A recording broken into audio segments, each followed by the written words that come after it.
bracelets. Oh yeah, friendship bracelets. Yes. And I've got my red cardigan as well. Yes. You can see on mine. Taylor Swift on there. There we go. It's actually my great pleasure to introduce Anna. Some of you might know that Anna and I work together in Germany.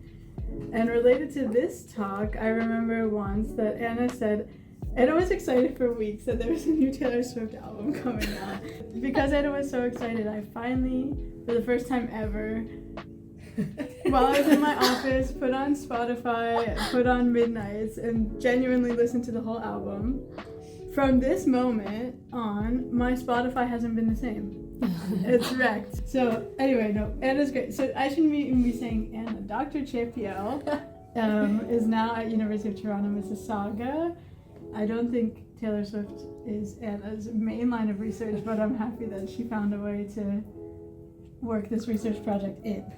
Just a little bit about me. Lauren's already introduced, but I was looking at aesthetic and neurophysiological responses to live music. And at the moment I am a postdoc and I'm actually looking at language and music, in particular looking at how we track features in the brain. I'm a big Swiftie, so Taylor Swift has been my number one. I have been in her top 0.5 across the last few years. Whoa. Well, if Taylor's not already paying attention to you, she should be like top listener and top researcher, perhaps. Maybe. Let's see.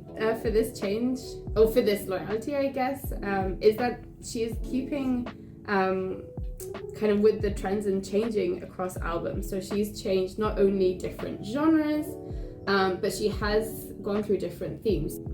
But she also retains similar features. So I guess for me, predominantly is that she has very relatable and wonderfully clever lyrics. And another thing that she loves doing, and I think this is quite unique to her, is that she has these traditions that she keeps with across different albums. So one of them is that the song number 5 on each album is the most personally meaningful. This is a sound wave, just an audio signal of one of Taylor Swift's songs. I'm curious if someone could guess actually which song this might be. Anyone that can think of that repeats like that with the beat, or it's like so long winded. Smashed it. There we go. All right, Kira, good sleuthing.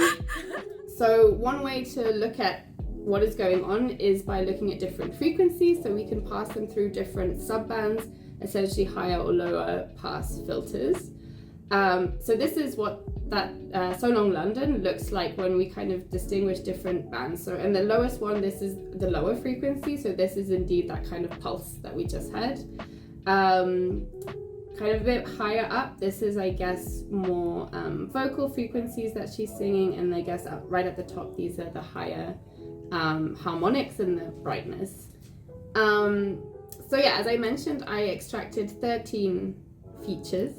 I thought 13 is a good number.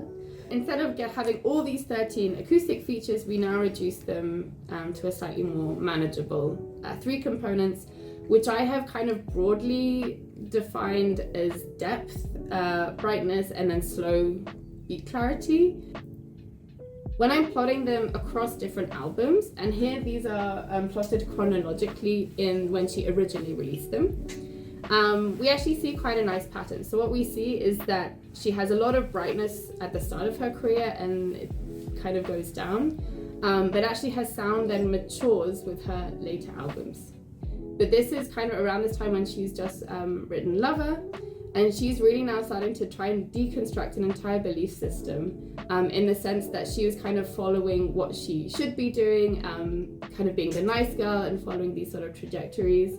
But actually now she's starting much more to focus on herself and her priorities and what she wants to do as a musician. So we previously just looked at what is different across albums, so maybe this is what is the within albums part of the question. So this is what I looked at, and as I mentioned earlier, one of the key things of Taylor Swift is that song number 5 is the most personally emotional. So when we look at this cluster 3, actually we do see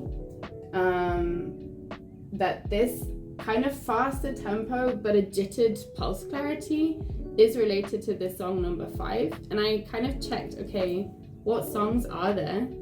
And they came from these albums, and here's another like interaction bit. So I don't know You guys could probably name the song number 5 on these albums.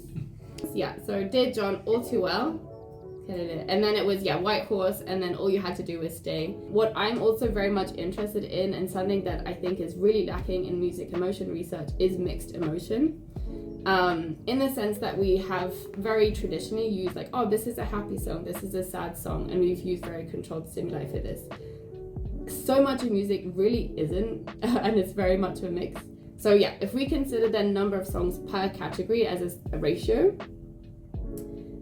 actually what we see in this 4th cluster is that there's this happy, sad. This is sort of her genius in a way, that she is this clever to kind of put these juxtapositions in a way that really makes her stand out. And I think that she does sad bops so well. Fine, but actually how do we respond to these as listeners?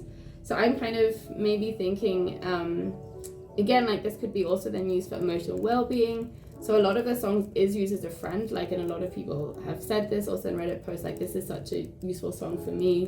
What about like other positive responses? So at the start of the talk, we were showing off our friendship bracelets.